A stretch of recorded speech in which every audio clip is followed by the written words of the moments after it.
شهر رمضان الذي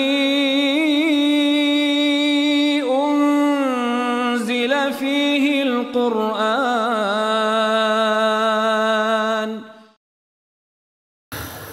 بسم الله الرحمن الرحيم. السلام عليكم ورحمة الله وبركاته. الحمد لله الذي هدانا لهذا وما كنا لنهتدي لولا أن هدانا الله وأشهد أن لا إله إلا الله وحده لا شريك له وأشهد أن محمدا عبده ورسوله يا أيها الذين آمنوا اتقوا الله حق تقاته ولا تموتن إلا وأنتم مسلمون وبعد. Hadirin jamaah Masjid Umar bin Khattab, para peserta itikaf, peserta madrasah Ramadan yang Allah muliakan. Alhamdulillah kembali kita berjumpa untuk melanjutkan kajian Miftahud Daris Sa'adah.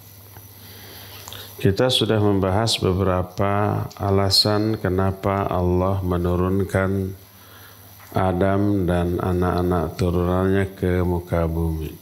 Sudah berapa alasan tuh? 16 apa 17? 16. Sekarang ke 17, Sweet 17.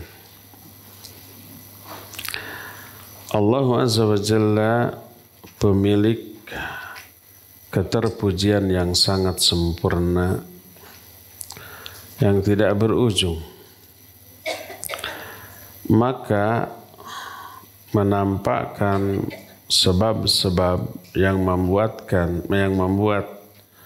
dia terpuji adalah suatu hal yang memang harus, yang lumrah, yang wajar, sehingga dia layak dipuji. Ada dua jenis sebab yang menyebabkan Allah Azza wa Jalla harus dipuji. Pertama, fadlun, kedua adlun. Fadlun itu karunia, anugerah yang Allah berikan ke makhluk. Kedua, sifat adilnya. Karena inilah Allah dipuji, karena dua hal ini. Maka mau tidak mau, bukti-bukti karunia Allah dan keadilan Allah itu harus nampak.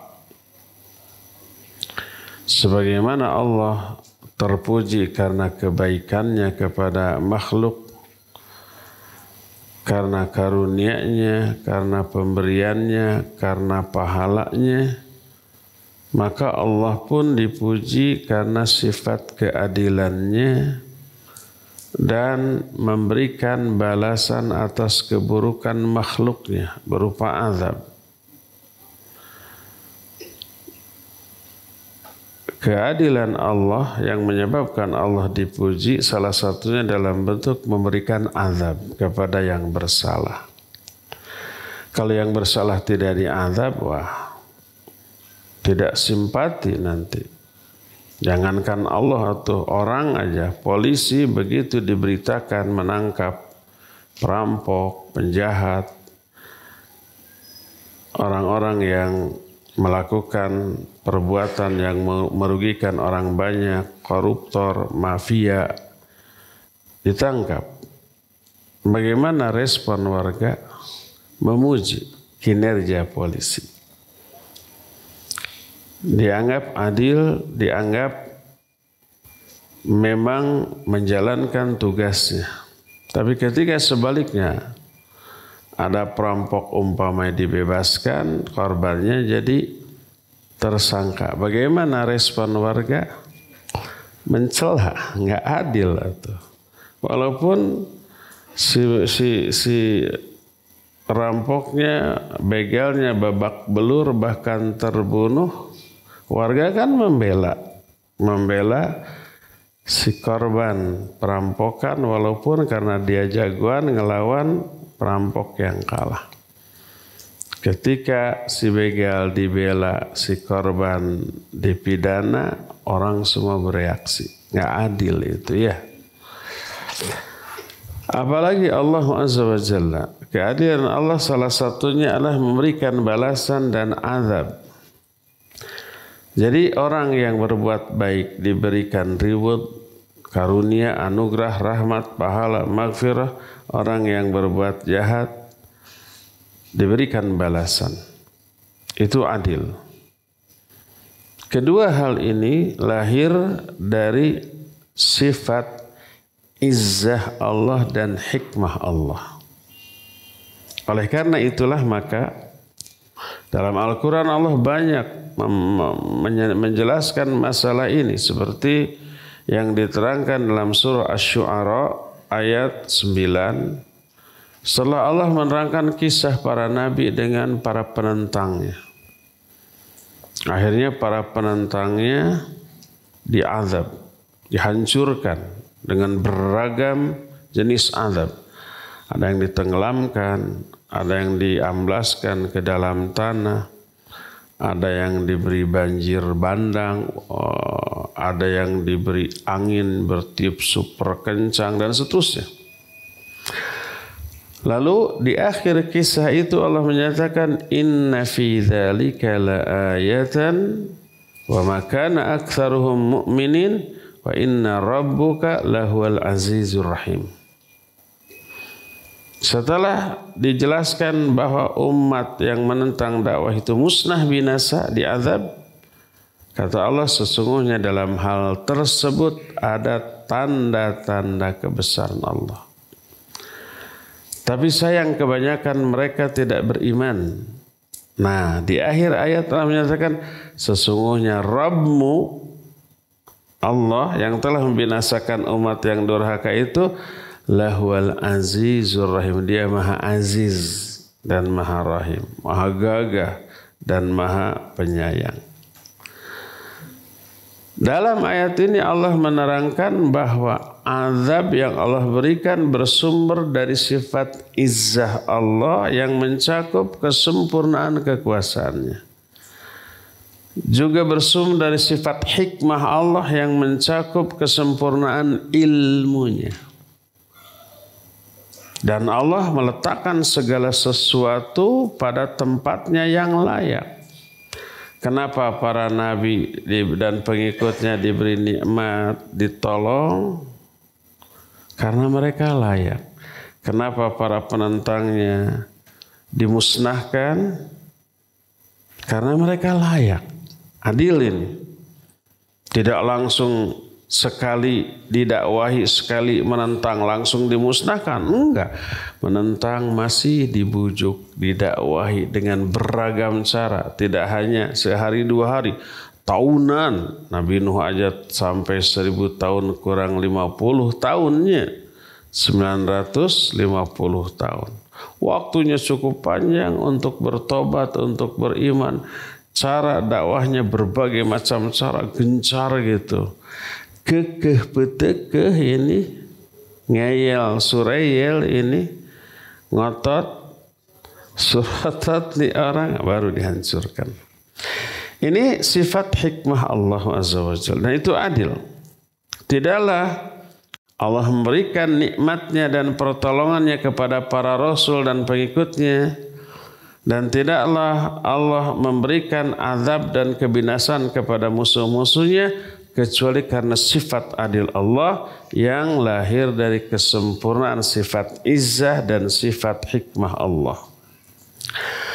Oleh karena itu setelah Allah mengabarkan hal tersebut, Allah memberikan tindakan kepada ahlus sa'adah di dunia dan ahlus syaqawah. Ahlus sa'adah orang-orang yang layak berbahagia. Para nabi dan pengikutnya. Ahlus syaqawah, para penentangnya. Di akhir ayat itu Allah menyatakan wa qudiya bainahum bil haqq wa qila alhamdulillahi rabbil alamin. Kata Allah telah diputuskan ketetapan di kalangan mereka dengan sebenarnya, dengan hak. Terus dikatakan alhamdulillahi rabbil alamin. Memuji Allah memuji dirinya sendiri setelah bertindak seperti itu. Karena memang menindak orang jahat dengan memberi hukuman adalah tindakan yang terpuji. Kita aja memuji TNI, Polri yang memberantas kejahatan dan mencela mereka kalau kejahatan dibiarkannya. Banyak merajalela copet, garong, begal, perampok, maling, koruptor dibiarkan. Semua orang bilang, ini gimana polisi kerjanya ini? Kemana mereka? Sudah dibayar mahal oleh uang rakyat, kok membiarkan rakyat dalam keresahan? Mencaci kan? Memojokkan. Tapi kalau mereka semua diberantas, jempol dua. Memuji. Inilah salah satu di antara alasan kenapa Adam diturunkan ke muka bumi. Untuk apa?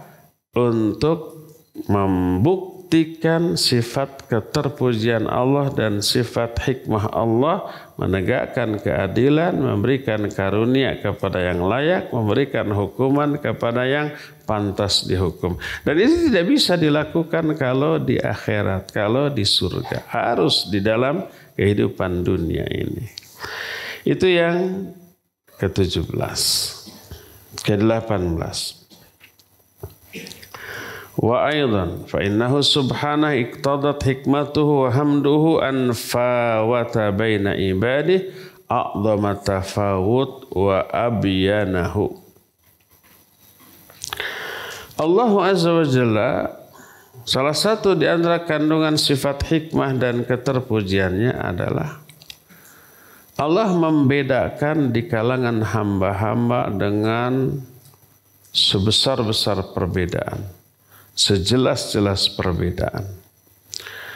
Agar orang yang memperoleh anugerah, nikmat, karunia, bersyukur atas nikmat dan karunia-Nya.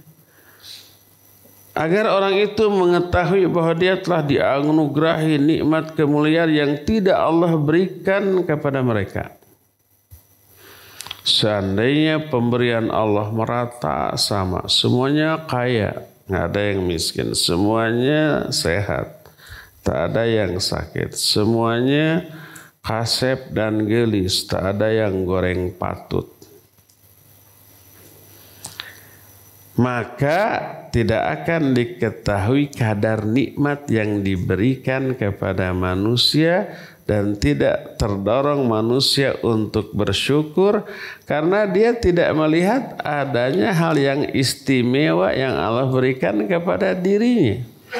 Kalau semua kaya, tidak ada yang miskin, dia tidak akan merasa kaya. Kalau semuanya kasep dan gelis, tidak ada yang goreng patut, dia tidak akan merasa kasep dan gelis. Kenapa seorang merasa kaya? Karena melihat ada yang miskin. Kenapa seseorang merasa kasep dan gelis? Karena banyak yang goreng patut, yang jelek. Nah, oleh karena itulah maka di antara sebab-sebab terkuat lahirnya sikap syukur dari seorang hamba adalah kalau dia melihat orang lain berada bertolak belakang dengan keadaan dirinya, tapi dalam keadaan yang buruk. Orang lain buruk, dirinya baik. Orang lain miskin, dirinya kaya. Orang lain goreng patut, dirinya kasep atau gelis. Orang lain rakyat biasa, dirinya bangsawan. Ya, seperti itu. Baru itu mendorong dia untuk bersyukur kepada Allah Azza wa Jalla. Dan syukur ini yang sangat disukai oleh Allah. Allah ingin disyukuri. Allah ingin manusia bersyukur kepadanya. Sehingga dalam salah satu athar yang masyhur, athar ini diriwayatkan Imam Ibnu Abi Dunya juga dalam kitab Syu'abul Iman, Riwayat juga Imam Ahmad dalam kitab Az-Zuhud dan seterusnya. Ini ucapan Bakar bin Abdullah Al-Muzani. Dalam salah satu asar dikatakan innallaha subhanahu lamma ara Adam wa dzurriyyatahu tafawuta maratibihim qal ya rabbi halla sawaita baina ibadik. Sungguhnya Allah ketika Allah memperlihatkan kepada Adam dan turunannya perbedaan kondisi kehidupan mereka. Diperlihatkan nanti anak-anak turunan Adam itu beda loh dalam segala hal. Dalam hal kekayaan, kesehatan, rupa, bentuk, segala macam berbeda loh. Berkata Adam, ya Allah kenapa engkau tidak samakan di antara hamba-hambamu? Inginnya sama, kayak semua, kasep, gelis semua gitu. Sehingga mencari jodoh tidak perlu dipilih, dah semuanya gelis, semua kasep gitu ya. Paling milih agama ya. Ayeuna oge kita harus milih walaupun ada yang gelis dan goreng patut, pilih apanya? Agamanya. Kata Allah, inni uhibbu an ushkara. Aku ingin disyukuri. Aku sangat suka disyukuri. Maksudnya aku sangat suka orang, manusia, makhluk bersyukur kepadaku. Maka di antara hikmah, di antara kandungan sifat hikmah Allah yang memang ingin disyukuri, Allah menciptakan sebab-sebab yang menyebabkan orang bersyukur dengan semaksimal yang mereka bisa. Di antaranya apa? Ya di antaranya diberikan dulu hal yang pahit, lalu diberi hal yang manis. Baru bersyukur tuh. Kalau dari awal manis terus nggak pernah merasakan pahit, nggak akan terasa nikmat. Betul nggak? Bisa diabetes tuh. Tapi kalau umpama merasakan selama ini pahit, terus asin, hasim, suatu saat yang manis, wah ini nikmat, bersyukur dia. Dan ini semua lahir dari sifat hikmah dan keterpujian Allah Azza wa Jalla. Dan itu mustahil dilakukan atau Allah berikan di surga.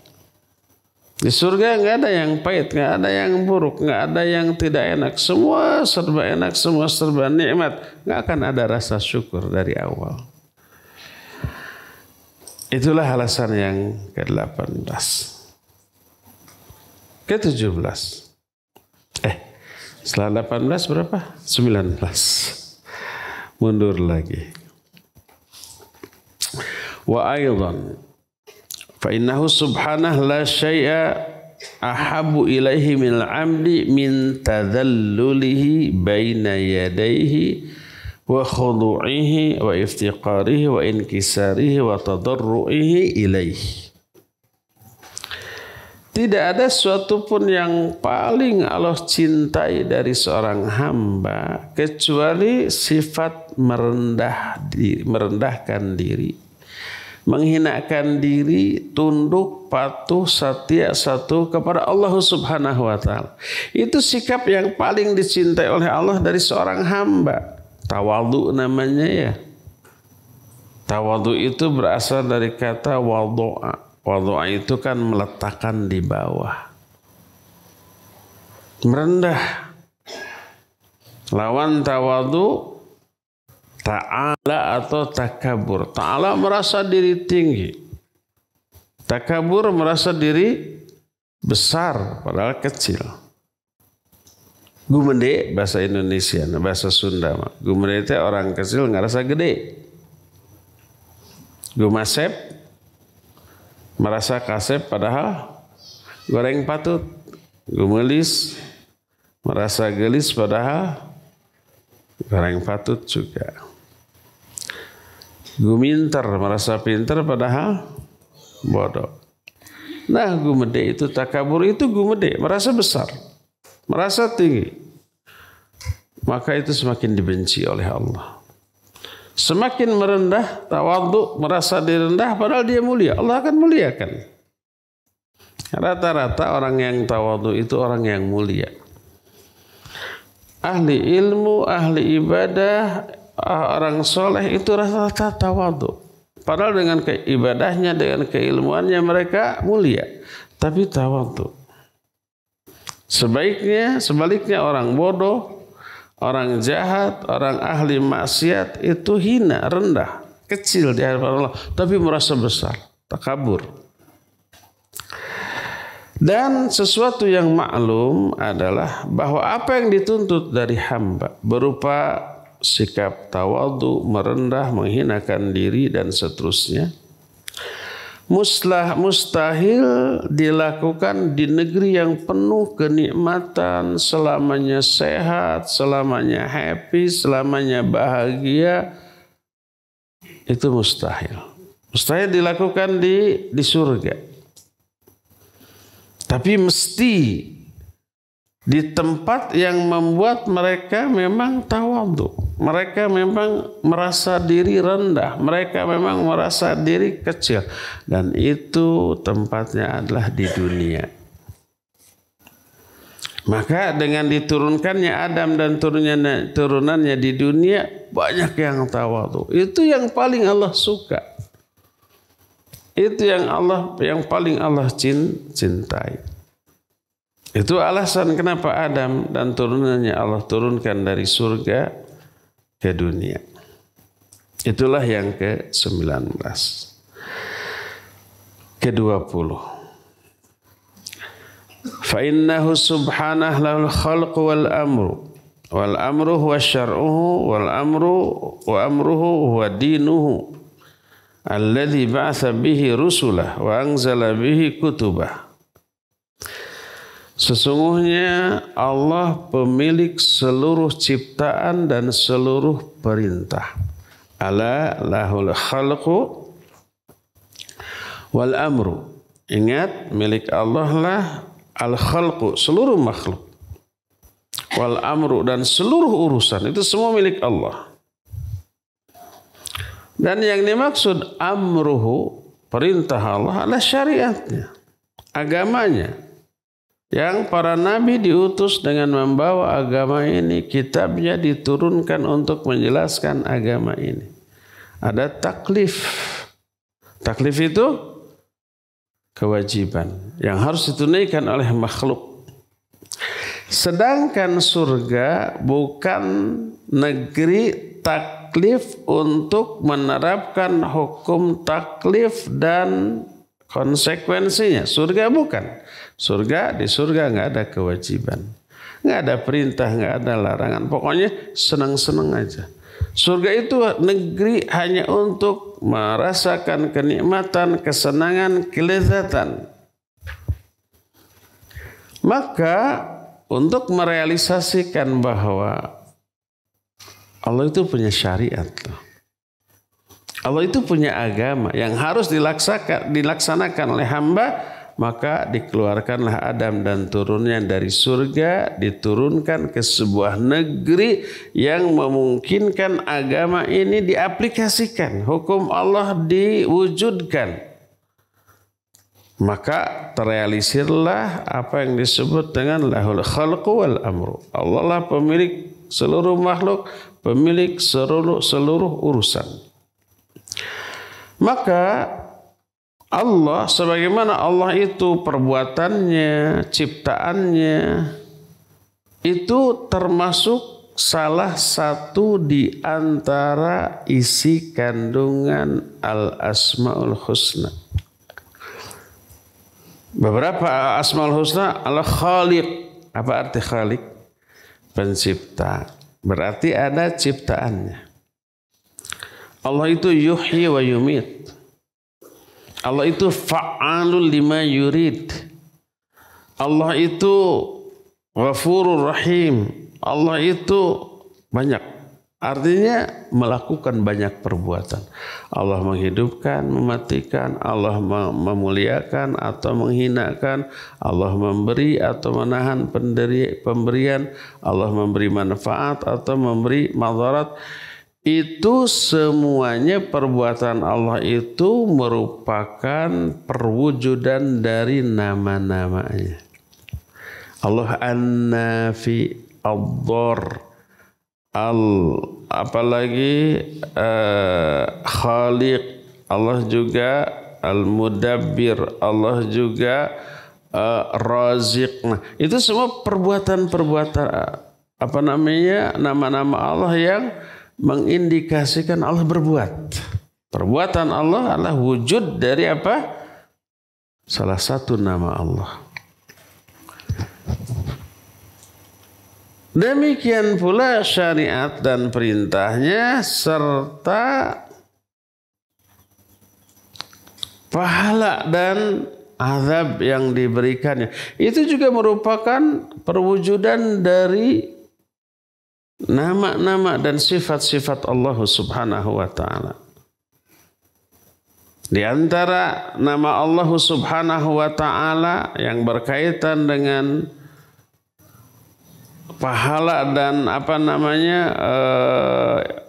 azab, di antaranya salah satu nama Allah itu Syakur. Apa makna syakur? Maha berterima kasih. Allah suka berterima kasih kepada manusia ya. Allah itu syakirun alim. Tukang bersyukur atas kebaikan manusia. Wujud syukurnya diberikan karunia, pahala, anugerah dan seterusnya. Jadi memberi pahala, memberi azab, memberi siksa, itu salah satu di antara kandungan sifat Allah dan nama Allah. Inna minal mujrimina muntaqimun. Innallaha syadidul iqab. Itu nama-nama Allah, sekaligus sifat-sifat Allah. Maka diaplikasikan dalam bentuk adanya azab. Adanya orang yang memang diazab karena layak dia diazab karena kedurhakaannya. Allah menerangkan makna seperti ini di banyak ayat dalam kitabnya. Salah satunya umpamanya surah Al-Qiyamah ayat 36. Ayahsabul insanu ayyusraka sudah. Apa manusia mengira bahwa mereka akan dibiarkan begitu saja? Juljen kata Allah mah. Cul, kajian, terserah setelah diciptakan, terserah kalian. Mau ngapain, bebas. Apakah begitu? Enggak. Tanpa ada perintah, tanpa larangan. Tanpa dipahalai, tanpa diazab. Enggak. Iseng. Kata orang Sunda, pengangguran.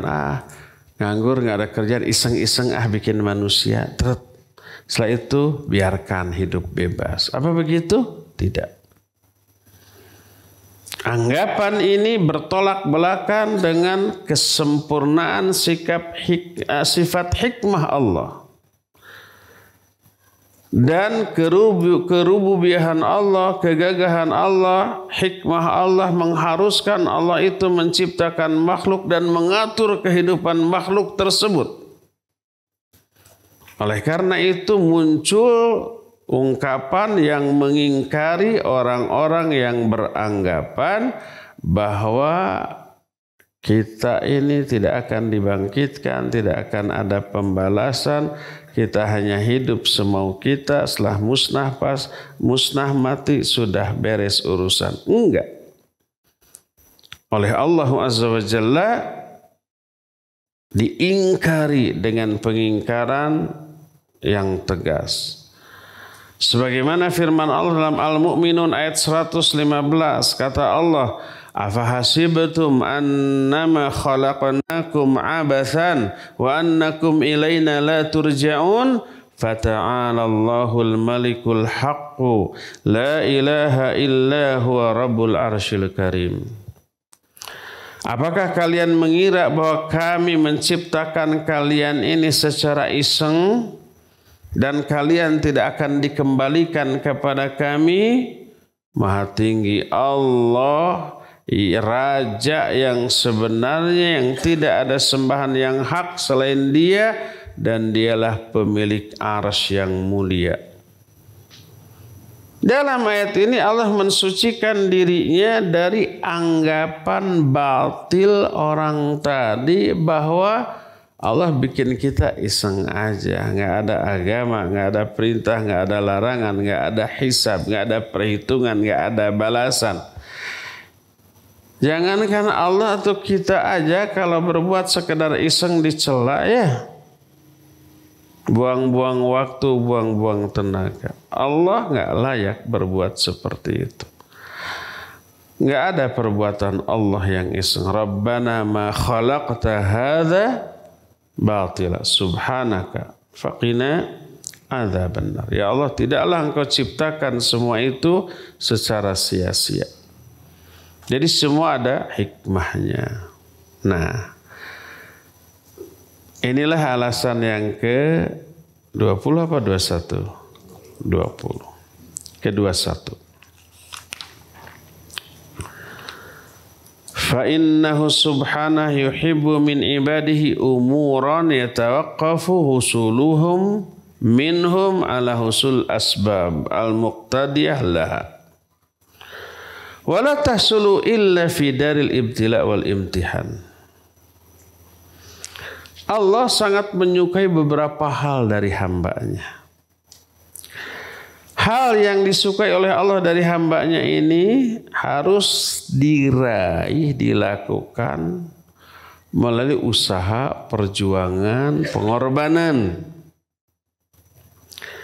Adanya usaha, perjuangan, pengorbanan tidak bisa diterapkan kecuali di negeri yang penuh dengan ujian dan cobaan. Di dunia, kalau di akhirat nggak perlu ada perjuangan, nggak perlu ada pengorbanan, tinggal memetik hasil. Menanamnya di dunia, panennya di akhirat. Ad-dunya mazra'atul akhirat. Dunia ini ladangnya akhirat. Ladang tempat apa? Menanam. Panennya nanti di akhirat. Tinggal memetik hasilnya di akhirat. Di surga atau di neraka, tergantung apa yang kita tanam. Nah, dari ujian, dari cobaan, lahir keharusan bersabar. Ketika perjuangannya berhasil, lahir perbuatan bersyukur. Ketika umpamanya kebenaran diinjak-injak mau diberantas, lahir perbuatan jihad fi sabilillah. Ketika umpamanya karena kelalaian terjerumus ke dalam dosa dan kesalahan, lahir tobat. Semua perbuatan itu sabar, syukur, jihad, tobat, bersuci dicintai oleh Allah. Innallaha ma'as-sabirin. Wallahu yuhibbus sabirin. Allah mencintai orang-orang yang sabar. Allah mencintai orang-orang yang syukur. Allah mencintai orang-orang yang berjihad di jalannya dengan bersaf-saf. Dalam surah apa? As-Saff. Innallaha yuhibbul ladzina yuqatiluna fi sabilihi saffan ka'annahum bunyanun marsus. Innallaha yuhibbut tawwabin wa yuhibbul mutatahhirin. Itu semua dicintai. Dan sabar, syukur, berjihad, tobat, bersuci tidak mungkin dilakukan di akhirat. Tidak mungkin dilakukan di surga. Harus di negeri yang mengharuskan dia sabar. Sabar dari apa? Dari keburukan, dari penderitaan. Sabar di atas ketaatan juga. Arti sabar di atas ketaatan, continue istiqamah di atas ketaatan. Allah cintai itu. Dan itu tidak bisa dilakukan kecuali di dunia. Maka Allah turunkan mereka, Adam dan anak turunannya ke dunia. Agar lahirlah perbuatan yang Allah cintai dari mereka. Tak diragukan lagi bahwa teraihnya perkara yang dicintai tanpa sebab mustahil. Meraih hasil tanpa usaha mustahil. Istilah zaman sekarang apa? Gabut. Apa itu gabut? Nggak ada yang tahu gabut. Gaji buta. Gaji buta. Iya kan gabut gaji buta. Nerima hasil kerja nggak mungkin. Seperti mustahilnya menerima akibat tanpa adanya sebab. Dan Allah Azza wa Jalla sangat bahagia. Salah satu sifat Allah senang atau bahagia ya diterangkan dalam hadis. Allah sangat bahagia dengan tobatnya seorang hamba ketika hamba itu bertobat kepadanya. Lebih berbahagia dibanding kebahagiaan orang yang bepergian membawa seluruh perbekalannya di atas seekor binatang tunggangan, kuda atau unta atau keledai. Lalu kudanya itu kabur, hilang entah kemana. Seluruh perbekalan makannya, minumannya, uangnya di sana hilang. Sebagaimana dijelaskan dalam Sahih Bukhari dan Sahih Muslim dari Ibnu Mas'ud radhiyallahu an, berkata Rasul sallallahu alaihi wasallam, "Lallahu asyaddu farhan bi taubati abdihil mu'min min rajulin fi ardin dawiyatin muhallikatin ma'ahu rahilatuhu 'alaiha ta'amu wa syarabuhu." Allah benar-benar lebih berbahagia, sangat berbahagia dengan tobatnya seorang hamba mukmin yang bertobat dibanding kebahagiaan seorang laki-laki yang berada di tengah padang pasir. Padang pasir ini gersang, nggak ada air, nggak ada makanan, minuman, nggak ada tempat pangyuhan, tempat berteduh, pohon, bangunan, tenda, nggak ada. Sama sekali nggak ada.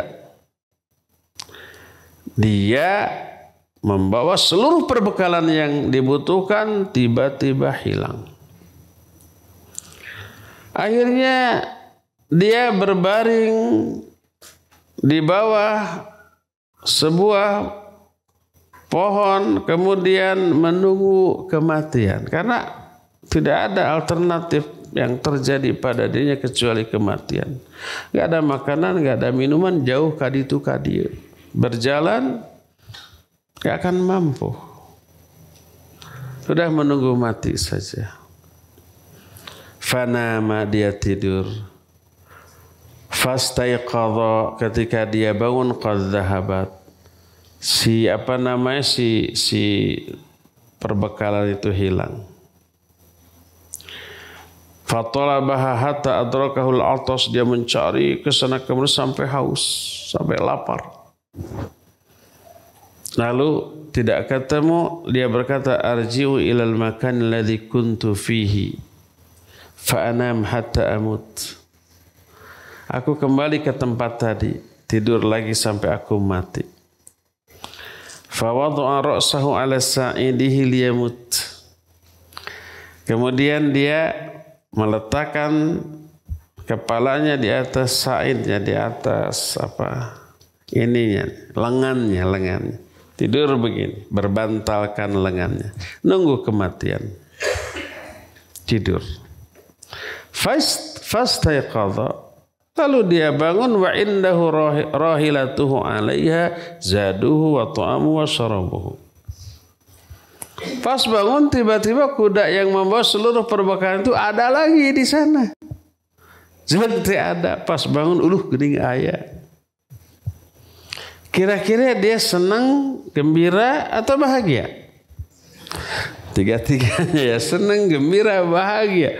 Dia ngorejat. Ngorejat itu apa? Bangkit, terbangun, diraihnya tali kekang kudanya. Saking gembiranya dia ingin bersyukur kepada Allah, tapi salah ngomong. Allahumma anta abdi wa ana rabbuk. Ya Allah, engkau hambaku dan aku Tuhanmu. Akhta'a min syiddatil farah. Dia salah ngomong karena saking gembira. Ini ucapan kalau dilakukan dalam keadaan sadar kufur dia. Tapi salah ucap karena uzur nggak apa-apa. Walaupun salah ucap tuh sampai isinya menyebabkan kufur, masa ngomong ya Allah engkau hambaku dan aku Tuhanmu. Dia ingin ngomong Allahumma anta rabbi wa ana rabbuk wa ana abduk. Ya Allah engkau Rabbku dan aku hambamu. Ingin begitu, tapi karena saking gembiranya Pak Baliut terbalik. Kan gitu orang yang emosinya sedang tidak stabil, sedang labil, karena marah banget, karena sedih banget, karena seneng banget, karena gugup banget. Ngomongnya kan suka terbalik-balik ya. Coba orang berantem, marah gitu. Ke temannya marahnya sampai gimana. Terus ngajak berantem gitu. Hayo seglut, memang orang teh wani kemana dan tuh. Saking ngomongnya. Saking apa? Saking nafsunya ngomongnya salah gitu.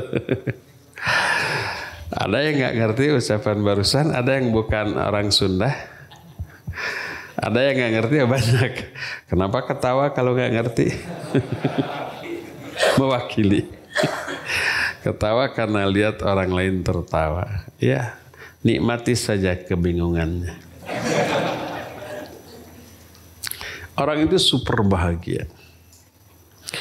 Allah lebih bahagia dibanding kebahagiaan orang itu ketika melihat seorang hamba yang berdosa taubat kembali kepadanya. Hamba yang berdosa itu ibarat barang berharga yang hilang jauh entah kemana.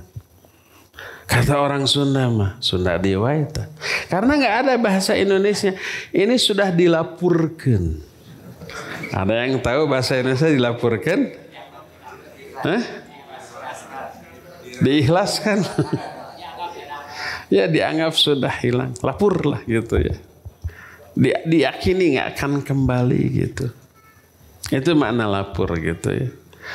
Sudah dilapurkan. Dia datang kembali. Allah banyak tidak tebelikan. Ini susah lagi. Tidak baper, tidak pundungan. Belik beda dengan pundungi. Belik itu ngambek, kalau sudah ngambek karena sesuatu umpamanya nih. Ada jatah makanan untuk dia diambil oleh orang lain. Ngambek, belik tuh. Nah, kalau setelah belik dikasih lagi, dibelikan yang lebih baik, enggak. Tetap ditolak, ya enggak? Belik orang mah. Walaupun dikasih lagi baik dengan yang sama, bahkan yang lebih baik, enggak, sudah kadung sakit hati. Kopeh. Kayak gitu. Allah mah tidak. Setelah hamba berdosa seolah-olah jauh hilang dari pandangan Allah Azza wa Jalla umpamanya. Kemudian tentu Allah kecewa, sedih dengan hal itu. Kemudian dia datang lagi, oleh Allah disambut. Senang Allah, gembira Allah, bahagia Allah. Allah berbahagia dengan taubatnya seorang hamba. Melebihi kebahagiaan yang dirasakan oleh orang tadi. Dan rincian pedaran hadis yang tadi insya Allah nanti akan diterangkan. Karena Imam Ibnu Qayyim menyatakan sayati insya Allah al-kalamu ala hadzal hadis wa dzikru sirri hadzal farah bi taubatil abdi. Nanti insya Allah akan datang penjelasan pembahasan tentang hadis ini dan penjelasan rahasia kenapa Allah bangga atau berbahagia dengan tobatnya seorang hamba. Maksud dari hadis itu adalah kebahagiaan yang disebut di dalam ayat ini, dalam hadis ini, hanya terjadi setelah tobatnya hamba dari dosa. Antara tobat dan dosa tidak bisa dipisahkan dari kebahagiaan Allah.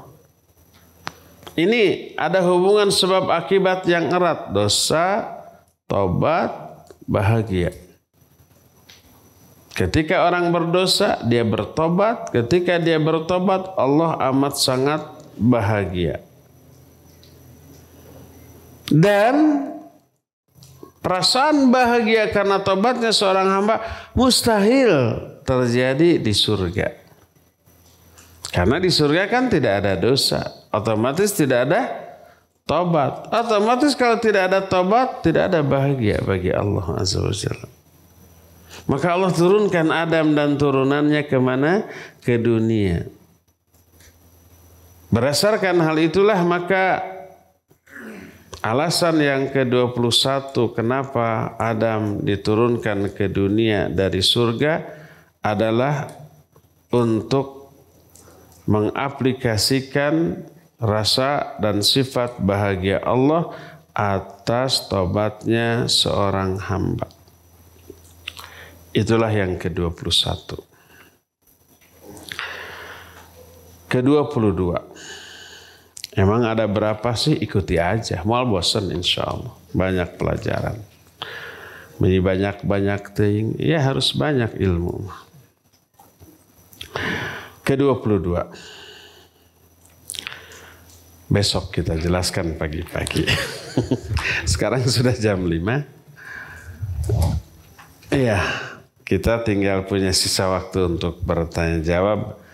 Wa sallallahu ala nabiyina Muhammadin wa ala alihi wasallam. Ya, mangga bapak-bapak, ikhwan, laki-laki dulu yang bertanya.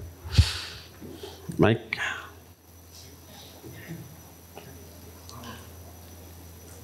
Assalamualaikum warahmatullahi wabarakatuh. Waalaikumsalam warahmatullahi wabarakatuh. Ustadz, tadi saya dengar kosakata yang saya baru tahu ya, ada asar gitu. Maksud asar tuh apa ya?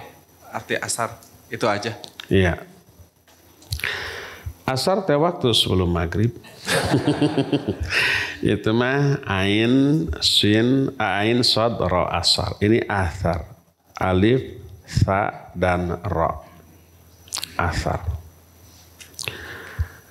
Asar adalah riwayat yang tidak sampai kepada Nabi SAW.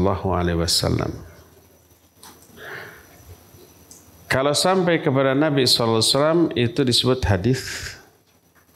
Kalau hanya sampai seperti ucapan sahabat atau ucapan para tabi'in, tabi'ut tabi'in itu disebut asar. Jadi bedanya asar dengan hadis, kalau hadis langsung sampai kepada Nabi SAW. Ucapan atau perbuatan beliau. Kalau hanya ucapan sahabat atau perbuatan sahabat atau tabi'in atau tabi'ut tabi'in disebut apa? Asar. Kadang-kadang asar yang sampai kepada sahabat disebut juga hadis yang mauquf. Hadis yang mauquf adalah ucapan para sahabat. Itulah jawaban ringkas dari pertanyaan yang ringkas. Makanya tadi disebutkan di dalam sebuah asar. Dan asar ini nisbatnya sampai kepada ucapan Bakar bin Abdullah al-Muzani. Ya, terputus sampai di sana. Itulah asar.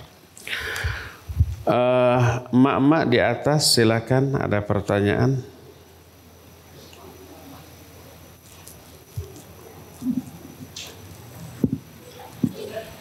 Iya. Kirain emak-emak. Emak-emak ada? Kasih. Gak ada, Ustadz. Gak ada. Kasih ke dia.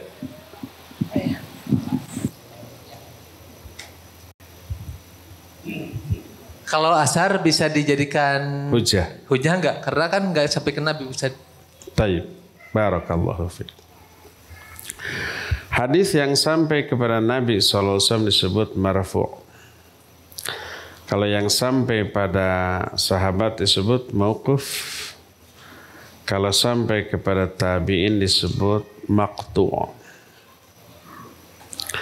Kalau hadis yang marfu' dan sahih, iya wajib diambil dijadikan sebagai hujjah. Sekalipun hadisnya hadis ahad. Hadis ahad itu hadis yang diriwayatkan hanya oleh seorang perawi untuk setiap tabaqat atau generasi para perawi satu ahad. Asal sahih ya hujjah, termasuk dalam masalah akidah. Kalau umpamanya hadis ahad ditolak dalam masalah akidah, itu keislaman orang-orang Syam nggak sah. Karena Nabi SAW mengutus Mu'adz bin Jabal ke Syam untuk berdakwah. Sendirian tuh. Semua yang disampaikan oleh Mu'adz ahad, hadis ahad. Terus orang-orang masuk Islam bersyahadat, menjelaskan akidah, rukun iman, rukun Islam, tauhid gitu. Terus bisa-bisa nggak sah dong mereka ya. Maka Imam Syafi'i rahimahullah ta'ala menyatakan hadis ahad hujjatun binafsiha. Itu sudah menjadi hujjah dengan dirinya sendiri, termasuk dalam masalah akidah. Asal sahih. Bagaimana kalau hadis yang mauquf? Hadis yang sekedar ucapan para sahabat. Ada dua. Kalau sahabat ijma sepakat banyak, ya jadi hujjah. Berdasarkan sebuah hadis, innallaha la yajma'u ummati ala dhalalatin. Allah itu tidak akan mengumpulkan umatku di atas kesesatan. La tajtami'u ummati ala dhalalatin. Tidak akan berkumpul umatku di atas kesesatan. Jadi kalau para sahabat sepakat tentang sesuatu, maka itu hujjah qat'iyah. Contohnya apa? Di zaman Nabi SAW tidak ada, tapi sahabat sepakat mengadakannya. Contohnya adalah pembukuan Al-Quranul Karim. Di zaman Nabi kan tidak dibukukannya. Berceceran di catatan lembaran para sahabat. Di zaman sahabat baru dibukukan. Di zaman Abu Bakar sudah dibukukan. Ada satu mushaf dipegang oleh Aisyah radhiyallahu anha. Kemudian di zaman Umar juga begitu. Di zaman Utsman berkembang, lalu para sahabat bertebaran ke banyak negeri, didapati cara membaca Al-Quran di negeri lain kok beda. Sesuai dengan lahjah, dialek masing-masing daerah. Sama-sama pakai bahasa Arab. Tapi bahasa Arab Quraisy dengan suku bangsa lain beda. Sekarang aja umpamanya ada beberapa negara Timur Tengah, ada Saudi Arabia, ada Kuwait, ada Qatar, ada Oman, ada Libya. Itu pakai bahasa Arab semua. Tapi bahasa Arabnya beda loh. Dan bisa membedakan. Saya sempat di Bandung sini ketemu orang Libya, pakai bahasa Arab. Hafidh dia. Ngobrol. Apa kata dia? Ini bahasa Arabnya orang Madinah, kata. Ke saya seperti itu. Padahal orang Sunda. Orang jauh. Dan memang saya melihat ada beberapa perbedaan dalam struktur, di dalam beberapa mufradat tertentu, tapi masih bisa terfahami. Masih bisa dialog. Seperti orang Indonesia dengan Malaysia bisa ngobrol dengan bahasanya masing-masing? Bisa. Tapi aneh gitu ya. Sok ngobrol dengan Ipin Upin, aneh. Tapi bisa dipahami? Bisa. Ada salah paham?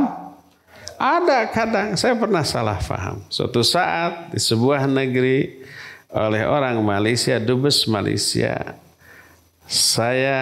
dia bilang, Ustadz, besok saya jemput Ustadz untuk ceramah di tempat saya. Siap. Besoknya saya nunggu karena mau dijemput. Yang ditunggu nggak ada datang sampai maghrib, padahal mau buka bersama. Nggak datang, akhirnya udah buka di tempat sholat maghrib. Pada maghrib ditelepon, kenapa Ustadz saya jemput nggak datang? Saya bilang kan saya nunggu jemputan. Oh Oh astagfirullah, saya salah ngomong. Dalam bahasa Malaysia dijemput artinya diundang tapi datang sendiri.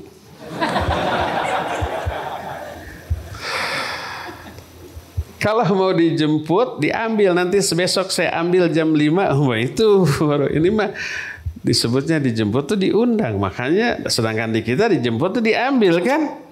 Siap, enak aja. Saya nunggu pas suudon akhirnya. Katanya sama, jemput bahasa Indonesia juga bahasa Malaysia tapi maknanya berbeda. 1-2 kata suka berbeda lah.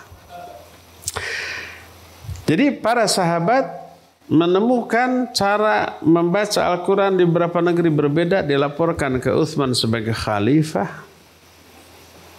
Utsman mengadakan inisiatif bermusyawarah dengan para sahabatnya, lalu disamakan cara bacaannya, ditulis dalam sebuah mushaf yang diresmikan oleh khalifah, disebut mushaf Utsmani. Yang lain-lainnya diapain?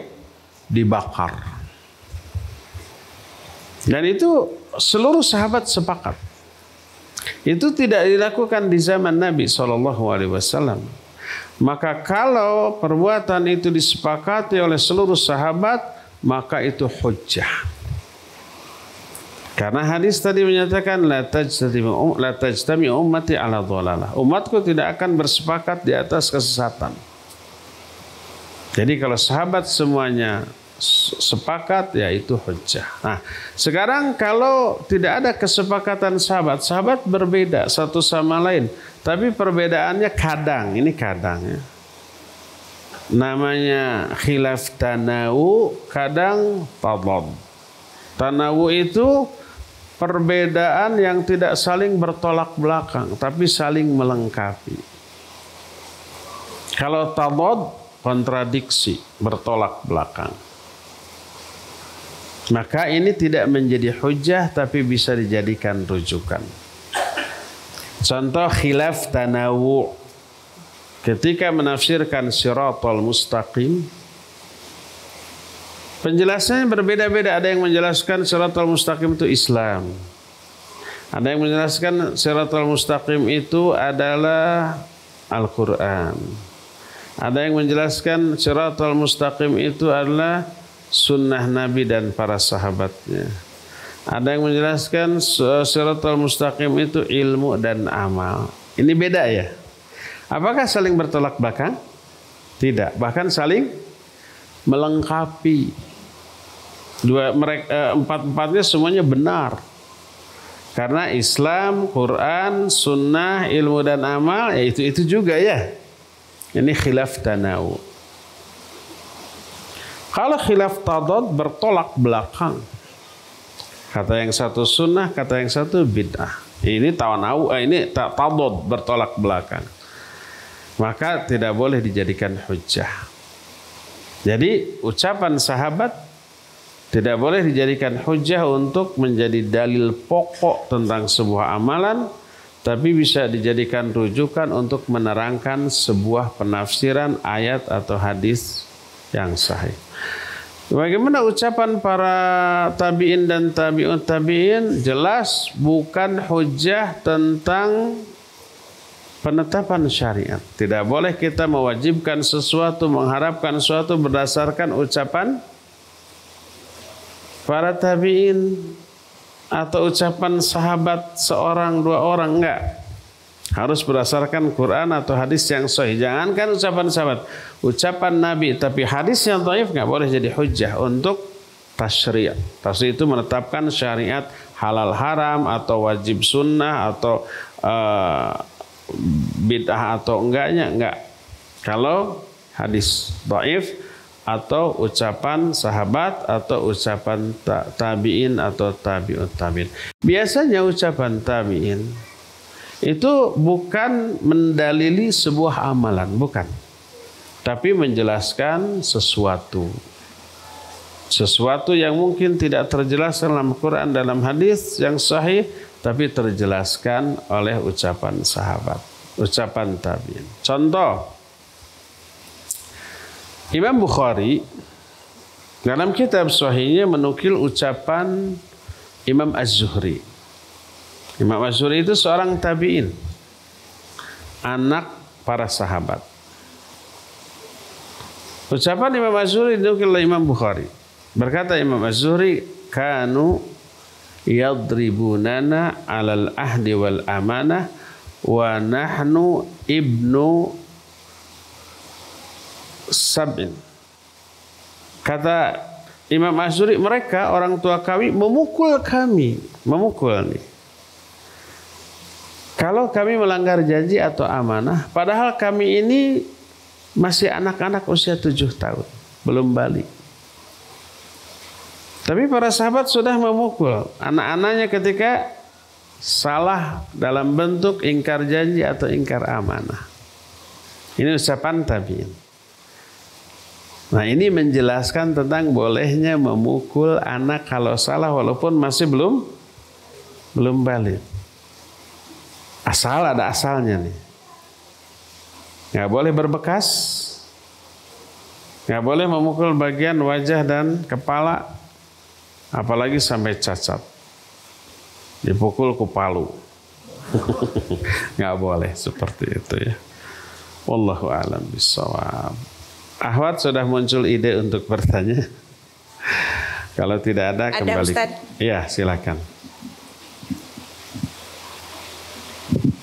Bismillah. Assalamualaikum warahmatullahi wabarakatuh, Ustaz. Waalaikumsalam warahmatullahi wabarakatuh. Saya lebih mau bertanya concern ke masalah progres itikaf.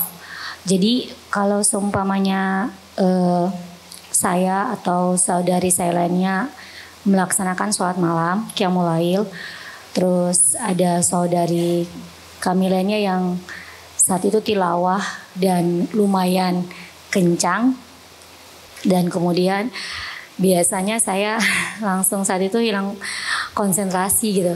Surat yang ingin saya baca tuh jadi kayak terpotong karena kedengaran sama dia gitu, terdistrak apa sih. Jadi kedengaran sama tilawah yang dibacakan oleh saudara saya lainnya gitu. Itu sebenarnya hukumnya gimana, Ustaz? Apakah saya yang harus lebih mungkin tidak sholat di saat itu, atau memang hukumnya yang tilawah itu tidak boleh terlalu mengeraskan suara pada saat saudara lainnya yang sholat malam saat itu. Sholat malam itu sekitar jam 2-an, Ustaz. Syukron, jazakallah khair, Ustaz, itu aja. Ya afan wa jazakillahu khairah. Ini sekaligus lahir aturan baru di sini. Boleh baca Al-Quran tapi tidak boleh saling mengganggu yang lain. Apalagi yang lain itu yang sholat. Sebenarnya sebelum ada iktikaf, di sini sudah dijelaskan satu hal, yaitu adab membaca Al-Quranul Karim. Ada berapa adab? Salah satunya adalah mengeraskan bacaan Al-Quran ketika membacanya, kecuali apabila membacanya menimbulkan gangguan, maka tidak boleh.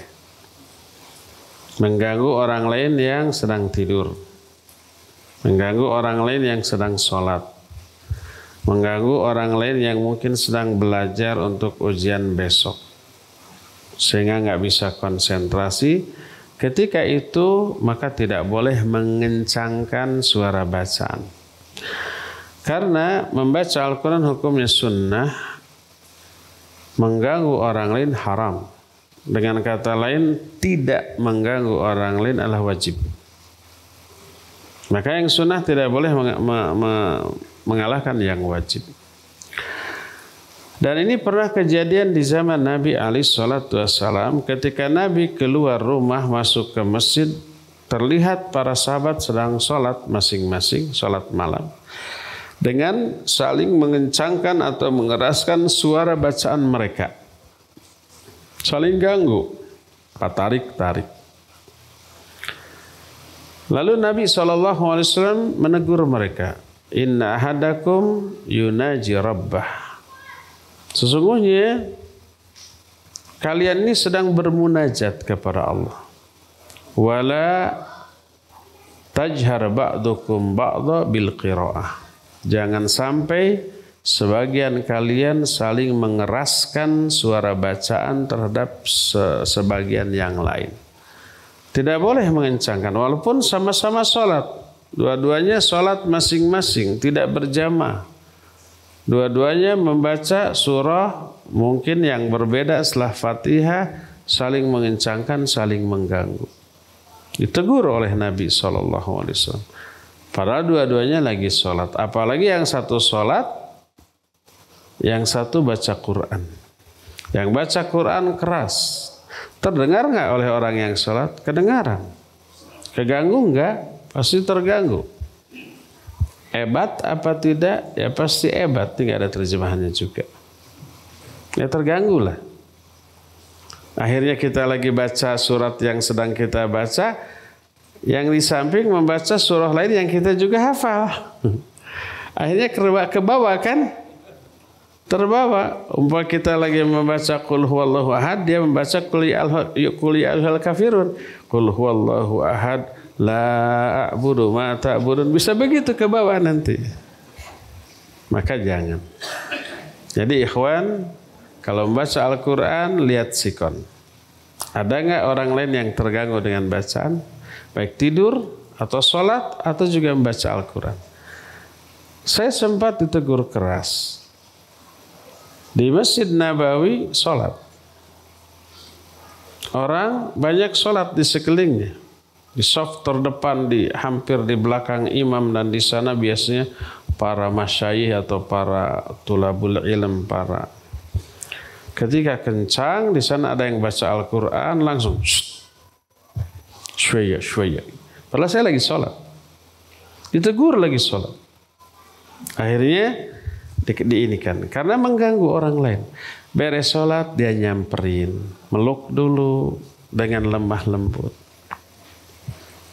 Bahwa bacaanmu itu mengganggu yang lain. Kullu ahad yad'ullaha, kullu ahad yunaji rabbah, fala tadhhar bil qiraah. Semua orang lagi berdoa, semua orang lagi bermunajat. Jangan kamu keraskan suara bacaan. Ditegur, padahal lagi sholat. Yang sholat mengeraskan. Ada yang di pinggir yang membaca Al-Quran tapi ngagerendeng, kata orang Sunda. Ini juga nggak ada terjemahan. Ngagerendeng itu apa? Membaca tapi hanya kedengaran oleh diri sendiri. Iya. Kalau ngeharewas, kedengaran sama orang yang ditompokkan tuh berbisik. Kalau dalam hati, bahasa Indonesia apa?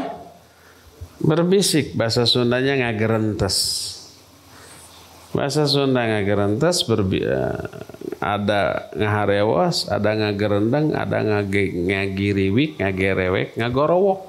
Macam-macam tuh ya. Bahasa Sunda kaya pisan, Masya Allah. Kalau bahasa Indonesia sama-sama berbisik, dalam hati berbisik. Ya, berbisik ke orang berbisik, pelan juga berbisik. Nah, berteriak aja. Kalau bahasa Indonesia 3, bahasa Sunda 3, ngagiriwik, ngagerewek, ngagorowok. Kadar kerasnya suara itu berbeda. Kalau sedikit agak kecil ngagiriwik kita budak, ngagerewek agak keras, ngagorowok keras banget. Jadi ikhwan kalau membaca Al-Quran, ahwat juga lihat sikon. Kalau ada yang sholat, ada yang tidur, ada orang lain yang baca Quran yang bisa terganggu, pelankan suara. Ya, gitu saja. Insya Allah ini menjadi solusi yang tidak akan ada lagi kasus tadi. Ya, jangan sampai nanti lagi iktikaf ibadah bikin dosa dan mengakibatkan timbulnya keburukan. Karena apa? Karena yang terganggu nanti merasa nggak suka kepada dia. Ya, ini orang ditegur punten. Loh gitu aja keganggu. Kalau khusyuk mah walaupun ada bom meledak nggak akan. Suka ada yang begitu tuh. Siapa orang yang sehusu apa kalau ada bom meledak tidak akan sadar ya. Sadarlah. Wallahu a'lam. Keikhwan lagi. Ini aja yang itu sering. Itu.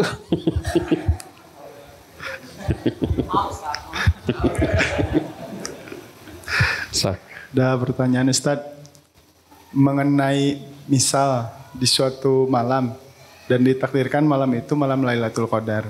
Namun ternyata kita melakukan amalan yang nauzubillah min zalik, misalnya dosa atau ria atau takabur atau apa. Apakah dosanya pun dilipat gandakan seperti di bulan-bulan haram atau misalnya selama 83 tahun jadinya atau seperti apa?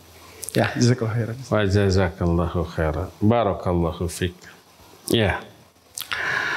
Kalau ada suatu waktu atau tempat yang ibadah amal soleh di waktu itu atau di tempat itu pahalanya dilipat gandakan, maka sebaliknya berbuat dosa, maksiat, bid'ah di tempat atau di waktu itu dosanya juga berlipat. Oleh karena itulah ketika masuk bulan haram, para ulama wanti-wanti, usahakan jangan berbuat dosa dan maksiat. Karena dosa di bulan ini dilipat gandakan. Ketika kita masuk Madinah, Madinah itu tempat yang menjadi referensi rujukan amal bagi yang lain. Karena Madinah adalah tempat berkembangnya Islam, sehingga penduduk Madinah mewarisi amalan Islam secara turun-temurun sejak zaman Rasul Sallallahu Alaihi Wasallam. Apa yang dilakukan oleh penduduk Madinah dianggap sunnah. Makanya mengadakan kebid'ahan di Madinah dosanya lebih besar dibanding kebid'ahan di kota lain. Kata Nabi Sallallahu Alaihi Wasallam, "Man ahdatha muhdatsan." Siapa orang yang mengadakan sebuah kebid'ahan di kota Madinah, au awa muhditsan au muhdatsan, atau membantu kebid'ahan, baik pelakunya atau perbuatan bid'ahnya, la'anahullahu wa malaikatu wa nasu ajmain, maka Allah melaknat dia, para malaikat juga manusia semuanya. Ketika para ulama menjelaskan hadis ini, mereka menyatakan berbuat bidah dimanapun haram, terlarang, tapi di Madinah lebih terlarang lagi. Itu juga yang menyebabkan Ibnu Abbas ketika menulis tafsir, dia tidak mau menulis tafsir Ibnu Abbas di Masjidil Haram. Ditanya, kenapa engkau tidak menulis di Masjidil Haram? Bukankah seluruh amal ibadah di sana dilipat gandakan? Berapa kali? Kalau sholat 100.000 kali. Kata Ibnu Abbas, ya. Tapi ketika aku melakukan kesalahan dalam tafsir, dosanya juga berlipat. Makanya tidak mau gitu. Berdasarkan hal itulah maka kalau seluruh amal soleh di bulan Ramadan pahalanya dilipat gandakan, maka berbuat dosa di bulan Ramadan juga dilipat gandakan. Kalau ibadah di malam Lailatul Qadar pahalanya dilipat gandakan lebih dari 1000 bulan, maka orang yang melakukan dosa dan maksiat dan kebid'ahan di malam Lailatul Qadar dosanya juga berlipat. Maka berhati-hati. Itu waktu. Demikian juga tempat.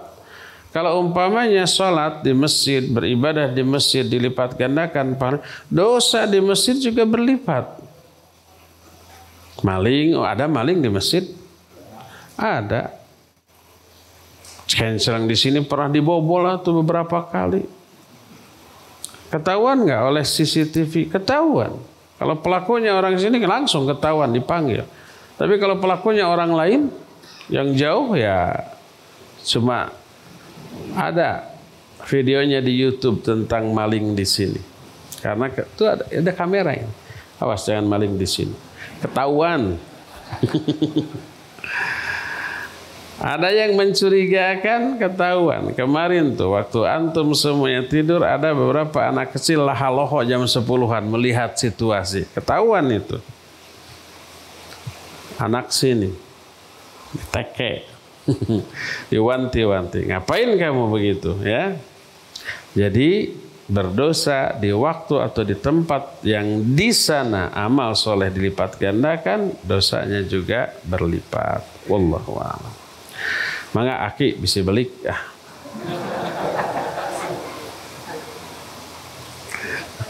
Sohok lah, bonus.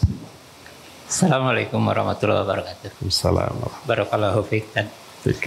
Ada pertanyaan, kemarin antum Ustadz bilang mengatakan takdir dengan kata kodok. Kaget dengan kodok. Takdir.